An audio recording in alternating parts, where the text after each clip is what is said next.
وكفى وسلام على عباده الذين اصطفى أما بعد أعوذ بالله من الشيطان الرجيم بسم الله الرحمن الرحيم وإذا سألتموهن متاعا فاسألوهن من وراء حجاب وقال النبي صلى الله عليه وسلم المرأة عورة إذا خرجت استشرفها الشيطان وأقر ما تكون من لبها وهي في قعر بيتها أو كما قال النبي صلى الله عليه وسلم سبحان ربك رب العزة عما يصفون وسلام على المرسلين والحمد لله رب العالمين اللهم صل على سيدنا محمد وعلى آل سيدنا محمد وبارك وسلم اللهم صل على سيدنا محمد وعلى آل سيدنا محمد وبارك وسلم اللهم صل على سيدنا محمد وعلى آل سيدنا محمد وبارك وسلم میرے محترم بھائیو بزرگوں، اسلام نے حیا کا حکم دیا ہے اور بے حیائی سے منع کیا ہے۔ حیا کو سراسر خیر بتایا ہے اور بے حیائی کو سراسر گناہ، ظلم اور بدکاری قرار دیا ہے۔ نبی علیہ السلام نے فرمایا الحیاء لا یأتی الا بخیر، حیا ہمیشہ خیر ہی لے کر کے آتی ہے۔ ایک حدیث میں آپ علیہ السلام نے فرمایا الحیاء من الایمان، حیا ایمان کا حصہ ہے۔ ایک حدیث میں نبی علیہ السلام نے فرمایا ما یکون حیاء فی شیء الا شانہ زانہ ولا یکون الجفاء فی شیء الا شانہ، جب کسی چیز میں حیا ہوتی ہے تو اس کو وہ بارونق بنا دیتی ہے، زینت بخش دیتی ہے، اور جب کسی چیز میں بے حیائی ہوتی ہے تو اس کو عیبدار بنا دیتی ہے۔ ایک حدیث میں نبی علیہ السلام نے فرمایا اذا فاتك الحیاء فافعل ما شئت، آپ نے فرمایا مما ادرکہ الناس من کلام النبوہ، نبوت کی باتوں میں سے جو باتیں لوگوں کو ملی ہیں ان میں سے ایک یہ ہے اذا فاتك الحیاء فافعل ما شئت، جب حیا رخصت ہو جائے تو جو چاہے کرو۔ تو اسلام نے حیا کو فروغ دیا ہے۔ آپ نے فرمایا الحیاء من الایمان والایمان فی الجنہ، حیا ایمان میں سے اور ایمان جنت میں لے جائے گا۔ والجفاء والبذاء من الجفاء والجفاء فی النار، بے حیائی یہ گناہ ہے اور گناہ جہنم میں لے جاتا ہے۔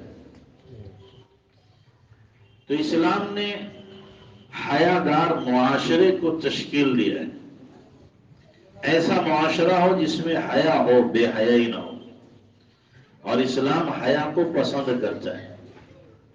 اللہ کے نبی جناب رسول اللہ صلی اللہ علیہ وسلم نے صحابہ کرام سے فرمایا استحیوا من اللہ حق الحیا، کہ تم اللہ سے حیا کا حق ادا کرو۔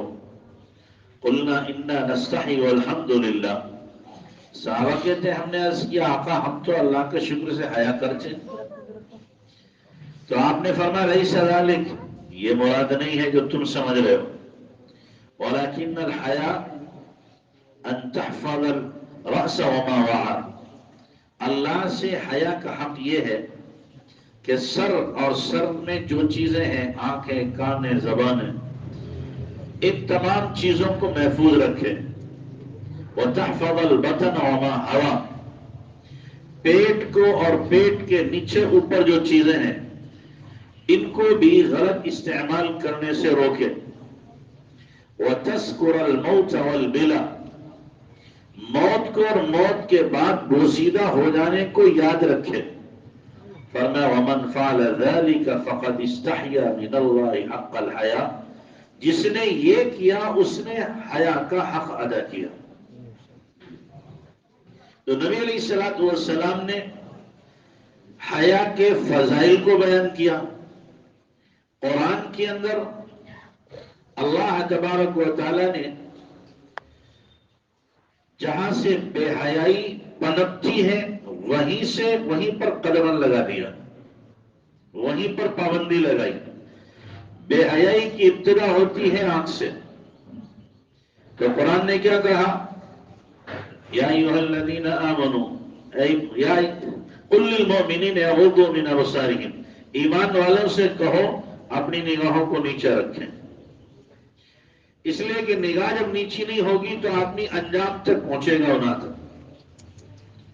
قل للمؤمنین یغضوا من ابصارہم ویحفظوا فروجہم، اور اپنی شرمگاہوں کی حفاظت کریں. اور پھر مردوں کو حکم دینے کے بعد باقاعدہ عورتوں کو حکم دیا. قل للمؤمنات یغضضن من ابصارہن، ایمان والی عورتوں سے بھی کہو اپنی نگاہیں نیچی رکھیں. حالانکہ عام طور سے قرآن کے اندر مرد عورت دونوں کو ایک ساتھ حکم دیا گیا ہے، اور صرف مردوں کو دیا گیا، مردوں کے ساتھ عورتیں بھی شامل ہیں.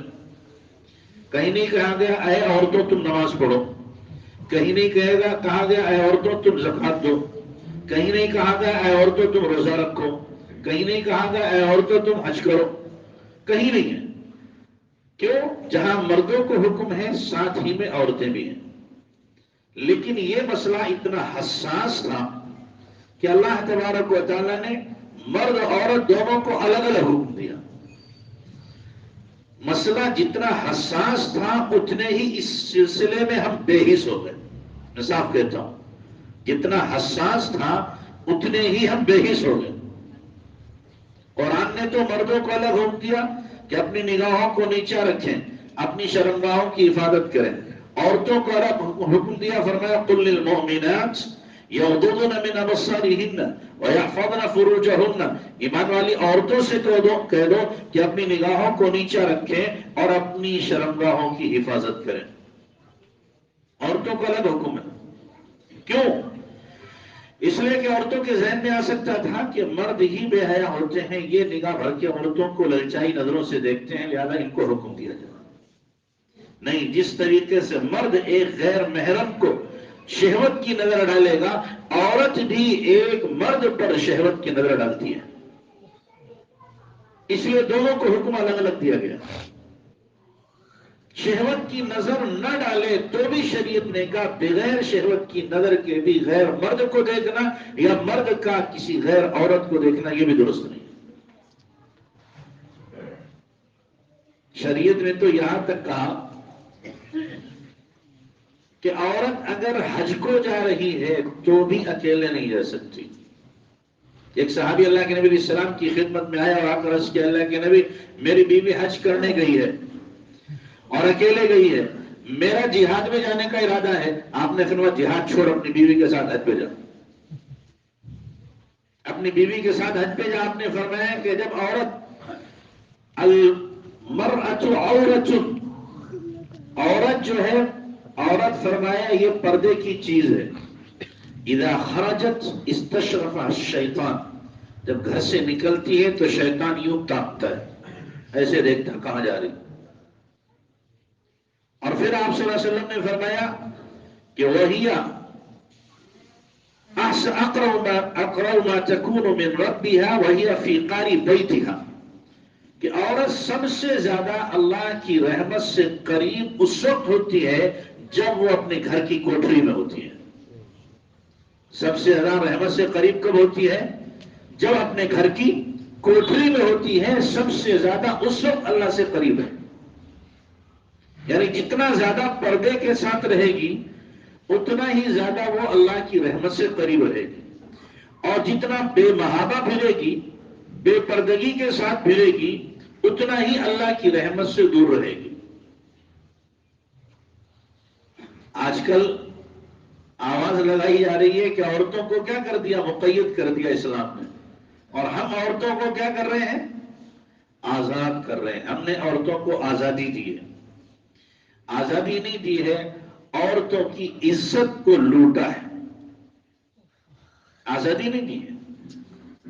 دکھایا، سبز باغ دیا کہ تمہیں کیا ہے، عہدے دیے جائیں گے، بڑے بڑے مناصب دیے جائیں گے، پارلیمنٹ میں تمہیں پہنچایا جائے گا، جج بنایا جائے گا. لیکن پرسنٹیج اگر دیکھی جائے تو بھائی مرد عورت برابر ہے نا، آبادی میں تو برابر ہیں.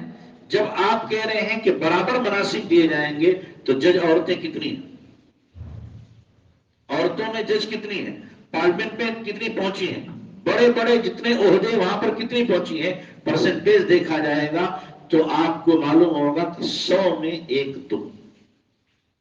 باقی عورتوں کو کلرک بنایا گیا، ایئر ہوسٹس بنایا گیا، دکانوں پر سیلز بنایا، سامان کو بیچنے کے لیے ان کو دکانوں پر رکھا گیا. یورپ امریکہ کے اندر اور اب تو عرب دیشوں کے اندر بھی کیا کر دیا گیا؟ جتنی بھی بیچنے والی دکانوں پر ہے وہ سب کی سب عورتیں ہیں. ہوٹلوں پہ رکھا گیا کہ تم کیا کرو گی؟ آنے والے مہمانوں کی چادریں صاف کرو گی. اور جس طریقے سے ہوٹلوں پر مرد بہرے ہوتے تھے، اب تم کیا کرو گی؟ ان کے لیے کھانا تیار کرو گی. ایک اپنے شوہر کا کھانا تیار کرنے میں تو قید تھی، اب 50 آدمیوں کا ہوٹل میں جا کے کھانا تیار کرنا، مسکراہٹ سے اس کا جواب دینا، ادائیں دکھانا، اب یہ سب کیا ہو گیا؟ یہ آزادی ہے. اس کو کیا کہا گیا؟ آزادی کہا گیا. تو یہ آزادی نہیں. اور پھر مزید یہ کہ سارے کام کرنے کے بعد 8 گھنٹے ڈیوٹی دینے کے بعد جب یورپ امریکہ میں عورت گھر پہنچتی ہے تو گھر کی ذمہ داری بھی نبھائے. اب کھانا بھی وہی بنائے گی، برتن بھی وہی دھوئے گی، دوسرے کام بھی وہی کرے گی. جناب شوہر نامدار صاحب کیا ہیں؟ آرام سے بیٹھے ہوئے ہیں. اور پھر وفائیں پھر بھی نہیں ملتی. 4 سال 6 سال 8 سال استعمال کیا اور پھر اس کے بعد ٹشو کی طریقے سے نکال کے پھینک دیا.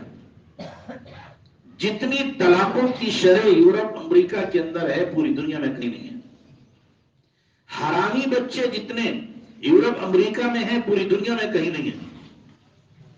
اس لیے کہ وہاں پر کیا ہے؟ اب دوستی کا ماحول ہے کہ جی ہم آپس میں دوستی کر لیں گے، بس دوست بن کر کے رہیں گے جب تک جی چاہے گا، ایک دوسرے کو استعمال کریں گے، اور جب طبیعت اکتا جائے گی تم اپنا راستہ لے لو، ہم اپنا راستہ. اس لیے کہ شوہر جو ہے وہ حرام خور ہو گئے ہیں، اپنی بیویوں کی ذمہ داری اٹھانا نہیں چاہتے. اور عورتیں بھی کیا ہو گئی؟ آزاد ہو گئی ہیں. وہ ایک مرد کے ساتھ رہنا نہیں چاہتی. چند دن اس کا مزہ چکھے گی، چند دن کے بعد دوسرے کا مزہ چکھے گی. یہ نتیجہ نکلا ہے کس کا؟ آزادی کا، کہ عورتوں کو کیا کر دیا گیا؟ آزاد کیا گیا. آزاد نہیں کیا گیا بلکہ ان کو برسر عام لا کر کے رسوا اور ذلیل کیا گیا. یہاں صرف شوہر کو خوش کرنا تھا. ایئر ہوسٹس کیا کرتی ہے؟ جتنے بھی مسافر ہوتے ہیں سب کو خوش کرنا ہے، سب کے سامنے پانی لانا ہے، کھانا لانا ہے، اور جو بھی آئے سب کو کیا، کسی کو گڈ مارننگ، کسی کو فلاں، کسی کو فلاں. آپ بھی دیکھتے ہیں، ہم بھی دیکھتے ہیں، جاتے رہتے ہیں. وہ کھڑی ہی گیٹی پہ مسکراہٹ سے گڈ مارننگ سر. اتر رہے ہیں تب بھی، چل رہے ہیں تب بھی. اب یہ کیا ہے؟ یہ بے حیائی نہیں ہے. ان سب کو خوش کرنا پڑتا ہے. ایک کو خوش کرنا اچھا تھا، یہ ہزاروں کو خوش کرنا اچھا ہے. ہزاروں کو خوش کیا جا رہا ہے. اور ہم یورپ کے ان دل فریب نعروں سے بھی ہم خود متاثر ہو جاتے ہیں کہ نہیں، یورپ نے بہت اچھا کیا ہے، بہت اچھا کیا ہے. اچھا کیا ہے یا عورتوں کو کیا کر دیا؟ رسوا اور ذلیل کر دیا. ان کے اوپر دوہری ذمہ داری ڈال دی. ایک ذمہ داری تو پہلے سے ان کے اوپر گھر کی تھی، اب دوسری ذمہ داری ان کے اوپر کمانے کی بھی لگا دی کہ کماؤ بھی اور ادھر بھی کیا کرو، دن بھر تم دوسروں کو خوش کرو، اور یہاں آ کر کے پھر شوہر کو بھی کیا کرو، خوش کرو. حالانکہ اللہ تبارک و تعالیٰ نے عورت ذات کو فطری طور پر قوا کے اعتبار سے کمزور بنایا. مرد کے قوا مضبوط ہوتے ہیں اور عورت کے اعضاء کمزور ہوتے ہیں مرد کے مقابلے میں. لیکن مرد پر سنگل ذمہ داری ہو گئی، عورت پر کیا ہو گئی؟ ڈبل ذمہ داری ہو گئی. یہ ظلم کیا گیا. اسلام نے اس ظلم سے بچایا تھا عورتوں کو، لیکن عورتوں نے یہ سمجھا کہ اسلام نے ہمارے ساتھ زیادتی کی ہے کہ ہمیں قید و بند کی صحبتوں میں جکڑ دیا ہے اور گھر کے اندر قید کر دیا ہے. بھائی دو کام الگ الگ ہیں. عورت کی ذمہ داری تھی گھر کے اندر رہ کر کے ایک خوبصورت سماج اور معاشرے کو تیار کرنا بچوں کی شکل میں. اب جو عورت صبح کو جا رہی ہے 8 بجے اور شام کو 8 بجے یا 6 بجے لوٹ کر کے آ رہی ہے، اس کو بچوں کا پیار کہاں سے ملے؟ بچوں کو پیار کہاں سے دے سکتی ہے؟ بچوں کی تربیت کہاں سے کر سکتی ہے؟ اب وہ بچے ماں سے دور، ماں بچوں سے دور، بچوں کی تربیت ہوئی نہیں. اسکولوں کے اندر جو انہیں تعلیم دی گئی اور باہر جو انہوں نے ماحول دیکھا، اسی ماحول میں اپنے آپ کو رنگنے کے بعد میں تباہی کے دہانے تک پہنچ گئے. اس لیے کہ اصل تربیت کرنے والی ذات ماں کی ہوتی ہے. ماں بچے کو بناتی ہے یا بچے کو کیا کرتی ہے؟ بگاڑتی ہے. ماں اگر نیک ہوتی ہے تو بچہ نیک ہو کر کے بنتا اور بڑھتا ہے، اور ماں اگر غلط ہے تو 1000 کوششوں کے باوجود وہ بچہ نیک چلن نہیں ہو سکتا. ماں کی عادات اور ماں کے اطوار اور ماں کی بری صفات اس کے اندر منتقل ہو کر کے رہیں گی. اور جب ماں بالکل دیکھ ہی نہیں رہی تو یہ ذمہ داری ماں پر تھی. آج معاشرے کا جو بگاڑ ہے اس کی بنیادی وجہ یہ ہے ماں نے اپنی ذمہ داری کو نہیں سمجھا. بچوں کی جو تربیت کا پہلو تھا اس پہلو سے بالکل نظر انداز کر دیا اپنے آپ کو. اسکولوں کے حوالے کر دیا. 3 سال کا بچہ، 4 سال کا بچہ اسکول کے حوالے ہو گیا. وہ آ رہا 6 گھنٹے کے بعد میں، 8 گھنٹے کے بعد میں اسکول کے. ماں بھی سوچتی ہے چلو شور ہنگامے سے ہمیں کیا ملی؟ نجات مل گئی. ہم بھی 4-6 گھنٹے آرام کریں گے یا سوئیں گے یا باہر جا کے مٹر گشتی کریں گے، موج مستی کریں گے. بچہ تو اسکول، بچے سارے کے سارے گئے ہوئے ہیں. جب اتنی چھوٹی عمر میں بچے اس کو اسکول بھیجا جا رہا ہے تو ماں کے پیار کو کیا جانے، ماں کی محبت کو کیا جانے.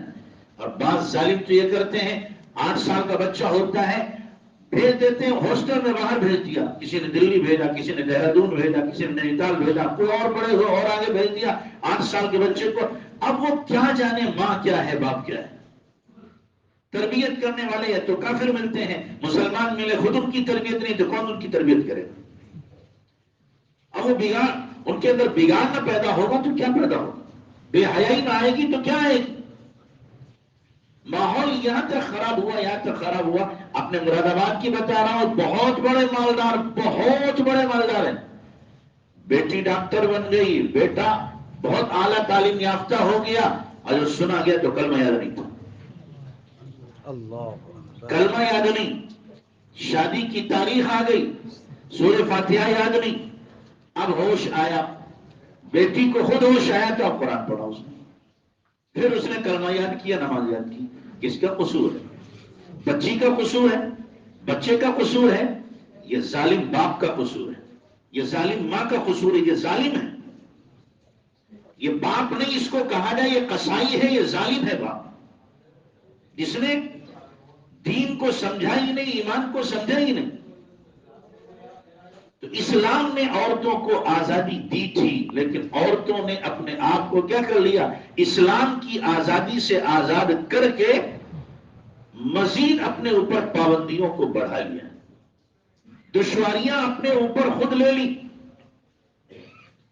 اس لیے اسلام نے جو پردے کا حکم دیا، حیا کا حکم دیا، اسی لیے دیا. یہ بات میں اس لیے چھیڑ رہا ہوں، آج کے چوتھے دن کیا آنے والا ہے بھائی؟ 14 تاریخ، 14 فروری. کیا ہوتا ہے اس دن؟ ہاں، محبت کا دن کہا جاتا ہے. اس کیا کہا جاتا ہے؟ محبت کا دن. یہ محبت کا دن ہے یا عیاشی کا دن ہے؟ بے حیائی کا دن ہے. یہ بے حیائی کا دن، عیاشی کا دن، زناکاری کا دن، شراب نوشی کا دن، اس کو کیا ہے؟ محبت کا دن کہا گیا.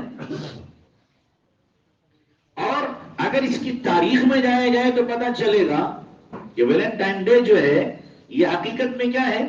ایک آدمی جو رومانی مذہب کا تھا وہ عیسائی ہو گیا تھا،